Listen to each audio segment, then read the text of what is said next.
4000 বছরেরও বেশি সময় ধরে কোটি মানুষের তৃষ্ণা মিটিয়ে চলেছে এক বিস্ময়কর কূপ, অথচ কখনোই দেখা দেয়নি পানির ঘাটতি। আল্লাহ তাআলার অনন্য কুদরত ও বরকতময় নিদর্শন পবিত্র মক্কার পবিত্র জমজম কূপ। বৈজ্ঞানিক গবেষণাতেও এই কূপের পানির উপকারিতা প্রমাণিত। মসজিদুল হারামের ভেতরে পবিত্র কাবা শরীফ থেকে প্রায় 21 মিটার পূর্বে এর অবস্থান। ধারণা করা হয় প্রায় 4000 বছর আগে মক্কা নগরীতে এই কূপের উৎপত্তি। হযরত ইব্রাহিম আলাইহিসসালাম ও তার পুত্র ইসমাইল আলাইহিসসালামের জীবনের সাথে গভীরভাবে জড়িয়ে আছে জমজম কূপের ইতিহাস। ইব্রাহিম আলাইহিসসালামের সময়ের পর বিভিন্ন গোত্র ও সম্প্রদায়ের মাধ্যমে মক্কায় মানব বসতি গড়ে ওঠে এবং তারা এই কূপের নিয়ন্ত্রণ নেয়।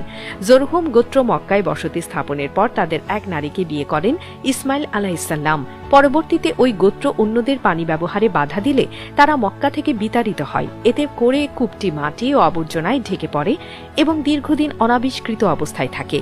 পরে মহানবী হযরত মুহাম্মদ সাল্লাল্লাহু আলাইহি